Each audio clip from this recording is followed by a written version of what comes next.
महत्त्वाच्या ब्रेकिंग न्यूजने आपण सुरुवात करूया। बातमी अशी की 394 नगर परिषदा नगरपंचायतींमध्ये नमो उद्यान विकसित करण्यात येणार आहे। प्रत्येक उद्यानासाठी 1 कोटींचा निधी जो आहे तो दिला जाईल असं उपमुख्यमंत्री एकनाथ शिंदे यांनी म्हटलंय। पंतप्रधान मोदींच्या वाढदिवसाच्या निमित्ताने एकनाथ शिंदेंनी ही घोषणा केली आहे।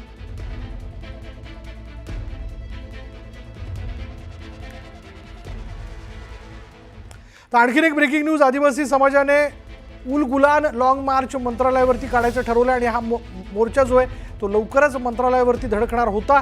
सल्लागार समितीच्या माध्यमातून आंदोलन करताना आश्वासन देण्यात आलं आणि विविध मागण्यांसाठी आदिवासी समाजानं एल्गार पुकारला होता।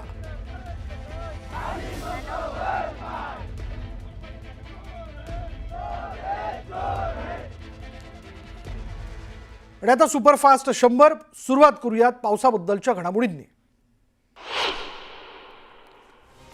महाराष्ट्रात ऑगस्ट आणि सप्टेंबरच्या अतिवृष्टीमुळे 30 जिल्ह्यांमध्ये मोठं नुकसान झालंय। राज्यातील 17,85,714 हेक्टरवरील क्षेत्र अतिवृष्टीनं बाधित झाल्याची माहिती कृषी मंत्री दत्तात्रय भरणे यांनी दिली।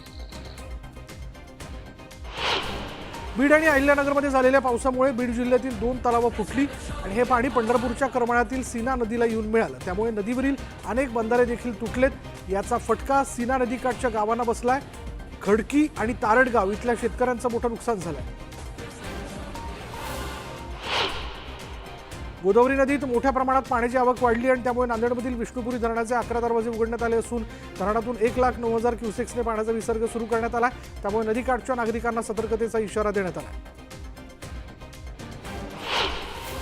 जळगाव जिल्ह्यात झालेल्या मुसळधार पावसामुळे भुसावळ तालुक्यातील वाघूर धरणात पाण्याची आवक वाढली। त्यामुळे धरणाचे 20 दरवाजे 1 सेंटीमीटरने उघडण्यात आले असून 65,000 क्युसेक्सने तापी नदी पात्रात विसर्ग सुरू आणि या पाण्याच्या विसर्गामुळे साकेगावच्या वाघूर नदीला पहिल्यांदाच पूर आला।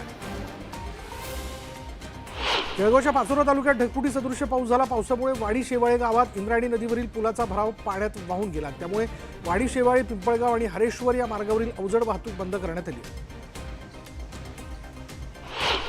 सातपुडा पर्वतरांगेत ढगफुटी सदृश्य पाऊस झाल्यानं पर्वतरांगांच्या पायथ्याशी असलेली कुऱ्हा, हिवरा, उमरा, पारंबी, राजुरा, वडोदा ही गावं पाण्याखाली गेली आहेत। नदी नाल्यांना पूर आल्यानं शेतीसह नागरिकांचं प्रचंड नुकसान झालं।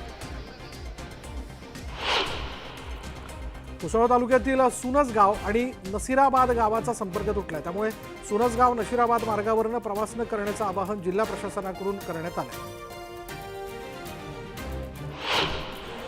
जळगावच्या पाचोरा तालुक्यातील शिंदाड, राजुरीसह अनेक गावांमध्ये पुराचं पाणी शिरलं। गावातील घरं पाण्याखाली गेल्यानं ग्रामस्थांना घराच्या छतावर उभं राहून रात्र काढावी लागली। सातपुडा पर्वतरांगेत झालेल्या पावसामुळे गौरक्ष गंगा नदीला पूर आला आणि या पुराच्या पाण्यातून जळगावच्या काकुडा गावातील 25 वर्षीय तरुण किरण सावळे हा वाहून गेला। अजिंठा पर्वतरांगांमध्ये ढगफुटी सदृश्य पाऊस झाला आणि त्यामुळे जळगाव जिल्ह्यातील 3 तालुक्यात पूरस्थिती निर्माण झाली आहे। दरम्यान जिल्हा प्रशासनाकडून तातडीने पंचनाम्याची प्रक्रिया सुरू असून नागरिकांनी कुठल्याही धोकादायक इमारतींमध्ये थांबू नये असं आवाहन करण्यात आलं। वाशिम जिल्ह्यातील शेलू बाजारसह परिसरात मुसळधार पाऊस झाला। पावसामुळे शेलू बाजाराच्या मुख्य चौकातील भारतीय स्टेट बँक, सेंट्रल बँक तसंच खासगी व्यावसायिकांच्या दुकानांमध्ये पावसाचं पाणी शिरलं। त्यामुळे व्यावसायिकांचं मोठं नुकसान झालं। मनमाड, मालेगावसह नाशिक जिल्ह्याच्या ग्रामीण भागात पावसाने धुमाकूळ घातला। पावसामुळे काढणीला आलेल्या बाजरीला फटका बसला असून शेकडो एकरवरील बाजरीचं पीक जमीनदोस्त झालंय। बीडच्या शिरापूर धुमाळ गावात रेल्वे पुलाखाली पाणी साचल्यानं गावकरी त्रस्त झालेत। रेल्वे मार्ग बनवताना केलेल्या चुकांचा गावकऱ्यांना मनस्ताप सहन करावा लागतोय। तर 200 लोकवस्ती असलेल्या या गावचा 3 दिवसांपासून संपर्क तुटला। अजित पवारांनी बीडमधल्या नुकसानग्रस्त भागाची पाहणी केली। गेवराईतील नुकसानग्रस्त भागाचा आढावा घेत नुकसानग्रस्त भागात तात्काळ पंचनामे करण्याचे आदेश अजित पवारांनी दिलेत आणि यावेळी त्यांनी सामान्य नागरिकांच्याही गाठी भेटी घेतल्या। बीडच्या आष्टी तालुक्यातील घाटा पिंपरी आणि कडा कारखेल खुर्द इथे ढगफुटीचे प्रचंड नुकसान झालंय आणि या पूरग्रस्त भागाची मनोज जरांगे पाटील यांनी पाहणी केली। धामणगाव इथल्या शेतकऱ्यांच्या शेतात जाऊन प्रत्यक्ष पाहणी केली आणि यावेळी राज्य सरकारने तात्काळ नुकसान भरपाई द्यावी अशी मागणी करण्यात आली। नागपूरमध्ये मुसळधार पाऊस झाला। नागपूर जिल्ह्यात येलो अलर्ट जारी करण्यात आला असून पावसाचा जोर कायम राहण्याचा अंदाज आहे। सिंधुदुर्ग जिल्ह्याला मुसळधार पावसानं झोडपून काढलं। पावसामुळे शेतकरी आणि व्यापाऱ्यांची तारांबळ उडाली। दरम्यान भात पिकाचं नुकसान होण्याची शक्यता आहे। कांद्याचे बाजारात भाव टिकून राहावेत आणि शेतकऱ्यांचा फायदा व्हावा यासाठी केंद्रानं कांदा निर्यात अनुदान दुप्पट करावं अशी मागणी मुख्यमंत्री देवेंद्र फडणवीस यांनी केंद्र सरकारकडे केली, अशी माहिती पणन मंत्री जयकुमार रावल यांनी दिली आहे. भुजबळांविरोधातील 2021 बेनामी मालमत्ता प्रकरण पुन्हा सुरू करण्याचे विशेष न्यायालयाने आदेश दिलेत. त्यामुळे मंत्री छगन भुजबळांच्या अडचणीत वाढ झाली आहे. बेनामी मालमत्ता प्रकरणात 6 ऑक्टोबरला सुनावणी निश्चित करण्यात आली आहे. हैदराबाद गॅझेट आधारावर GRच्या विरोधात छगन भुजबळ समर्थकांनी हायकोर्टात आव्हान याचिका दाखल केली. समता परिषद पदाधिकारी सदानंद मंडलिकांनी याचिका दाखल केली असून 22 सप्टेंबरला सुनावणी होण्याची शक्यता आहे. मोनोरेल 20 सप्टेंबरपासून काही काळासाठी बंद केली जाणार आहे. मोनोरेल नवीन तंत्रज्ञान आत्मसात करणार असून त्यासाठी मोनोरेल काही काळ बंद ठेवली जाणार आहे. गेल्या 2 महिन्यात मोनोरेल 2दा बंद पडली आणि त्यामुळे प्रवाशांच्या सुरक्षेसाठी नवीन तंत्रज्ञान अंतर्भूत केलं जाणार आहे. ज्ञानराधा पतसंस्थेच्या आर्थिक गैरव्यवहार प्रकरणात तिरुमला कुटे ग्रुपच्या मॅनेजमेंट डायरेक्टर अर्चना कुटे यांना पुण्यामधून अटक करण्यात आली. छत्रपती संभाजीनगरच्या CID पथकाने अर्चना कुटेंना ताब्यात घेतलं. अखेर तुळजाई कला केंद्राचा परवाना रद्द होणार आहे. धाराशिवमधील उपसरपंच गोविंद बर्गे आत्महत्या प्रकरणात केंद्रबिंदू ठरलेल्या कला केंद्राचा परवाना रद्द करण्याचा अहवाल वाशी पोलिसांनी जिल्हाधिकाऱ्यांकडे दिला.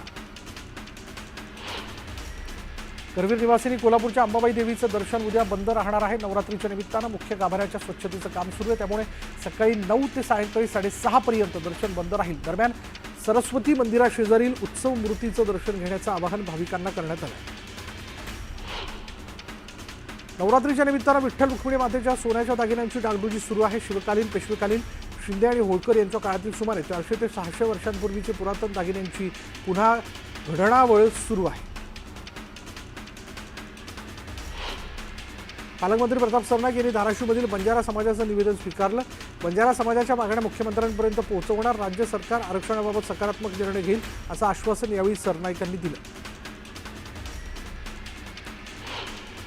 राज्य सरकारने बंजारा समाजाच्या ST आरक्षणाची अंमलबजावणी करावी अशी मागणी महंत कबीरदास महाराजांनी केली. बंजारा समाजाकडून आयोजित करण्यात आलेल्या बैठकीदरम्यान त्यांनी ही मागणी केली. भाजपा आमदार गोपीचंद पडळकरांसह संबंधितांवर गुन्हा दाखल करा, अन्यथा कुटुंबाचा आत्मदहन करू असा इशारा मृत अभियंत्याच्या कुटुंबियांनी दिला. सांगलीतल्या कृष्णा नदीत जत पंचायत समितीमध्ये कार्यरत असणाऱ्या कनिष्ठ अभियंता अवधूत वडार यांचा मृतदेह आढळून आला होता आणि या प्रकरणी कुटुंबाने घातपाताचा आरोप केला. मुंबईत महायुतीचाच महापौर होणार असा विश्वास राज्याचे मुख्यमंत्री देवेंद्र फडणवीस यांनी व्यक्त केला. मुंबईत पार पडलेल्या भाजपच्या विजय संकल्प मेळाव्याच्या माध्यमातून भाजपनं मुंबई महापालिकांसाठी रणशिंग फुंकलं. राज्य मंत्रिमंडळाच्या बैठकीत अनेक महत्त्वाचे निर्णय झाले. Animation, gaming, comics, extended reality धोरण जाहीर करण्यात आलं. अकोल्यातील निळकंठ सहकारी सूतगिरणीला अर्थसहाय्य तसंच मागासवर्गीय शासकीय वसतिगृह विद्यार्थी निर्वाह भत्ता दुप्पट करण्याचा निर्णय ही बैठकीत घेण्यात आला. बेस्टच्या निवडणुकीत ब्रँडचा बँड वाजवला असं सांगताना बाळासाहेब ब्रँड होते, तुम्ही ब्रँड नाही असा टोला मुख्यमंत्री फडणवीसांनी राज आणि उद्धव ठाकरेंना लगावला. उद्धव ठाकरेंचं विकासावरच एक भाषण दाखवा आणि 100 रुपये घेऊन जा असंही फडणवीसांनी म्हटलं. पंतप्रधान नरेंद्र मोदींचा वाढदिवस हा लोकशाहीसाठी काळा दिवस असल्याचं म्हणत प्रणिती शिंदेंनी मोदींवर निशाणा साधला. देशात अघोषित आणीबाणी मतांची चोरी, विरोधकांचा आवाज दाबणं असे प्रकार सुरू असल्याचं प्रणिती शिंदेंनी म्हटलं. वर्धा जिल्ह्यातील जलजीवन मिशनच्या योजना रखडल्यात आणि यावरनं जलजीवन मिशन बैठकीत आमदार समीर कुणावार अधिकाऱ्यांवर संतापले. कामं सुरू न करणाऱ्या कंत्राटदारांना काळ्या यादीत टाका असे आदेश आमदार कुणावार यांनी दिले.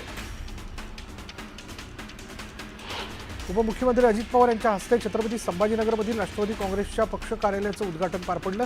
आता MGM रुग्णालयासमोर राष्ट्रवादी पक्षाचे नवे कार्यालय उभारण्यात येईल.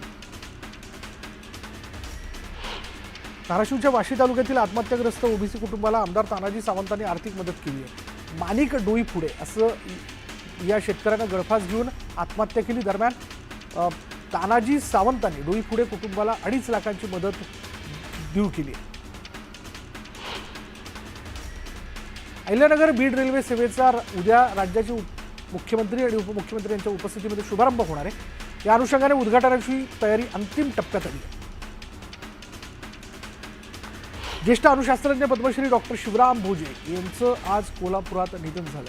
गेल्या काही दिवसांपासून कोल्हापुरातल्या रुग्णालयात त्यांच्यावर उपचार सुरू होते. कागल तालुक्यातील सांगावच्या शिवराम भोजे यांनी अणु क्षेत्राच्या संशोधनात भरीव काम केलं होतं. विज्ञान आणि अभियांत्रिकी क्षेत्रातील त्यांच्या उल्लेखनीय सेवेसाठी भारत सरकारकडून 2003 मध्ये त्यांना पद्मश्री पुरस्कार देऊन सन्मानित करण्यात आलं होतं. कोकणात आज 21 दिवसांच्या गणपतीचं विसर्जन पार पडलं. रत्नागिरी जिल्ह्यात पारंपरिक पद्धतीने विसर्जन मिरवणूक काढत ढोल ताशांच्या गजरात बाप्पाला निरोप देण्यात आला. सिंधुदुर्ग राजाच्या विसर्जन मिरवणुकीला मोठ्या उत्साहात आणि जल्लोषात सुरुवात झाली. 21 दिवस विधिवत पूजा अर्चा केल्यानंतर आज सिंधुदुर्ग राजाची विसर्जन मिरवणूक काढण्यात आली. बदलापूर शहराला पाणीपुरवठा करणारी एक मोठी जलवाहिनी फुटली आणि त्यामुळे हजारो लिटर पाणी वाया गेलं. त्यामुळे आता बदलापूर शहरातील पाणी पुरवठ्यावर परिणाम होणार आहे.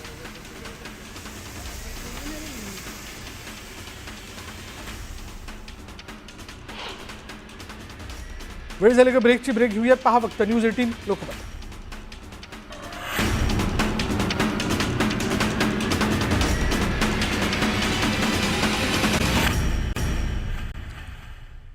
आता ब्रेक नंतर बघूयात की धाराशिव इथे मनोज जरांगे पाटील मुंबई इथे आरक्षणाचं आंदोलन करत असताना मराठा कुटुंबातील 5 सदस्यांनी आरक्षणासाठी आत्महत्या केली होती. आणि या आत्महत्या केलेल्या 5 जणांच्या कुटुंबांना राज्याचे परिवहन मंत्री धाराशिवचे पालकमंत्री प्रताप सरनाईक यांनी प्रत्येकी 5 लाख रुपयांची आर्थिक मदत केली. बीड जिल्ह्यातील 3 कुटुंबांना, नांदेडमधील एका कुटुंबाला तर लातूर जिल्ह्यातील एका कुटुंबाला आर्थिक मदत जी ती प्रताप सरनाईक यांनी देऊ केली आहे. मराठा आंदोलकांनी प्रताप सरनाईक यांचे आभार मानलेत.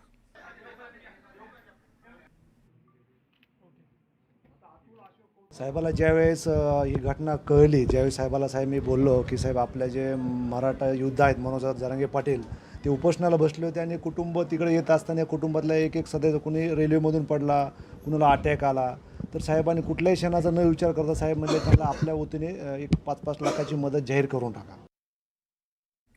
आता वेळ झाली का ब्रेकची. ब्रेक घेऊयात. पहा फक्त न्यूज 18 लोकमत.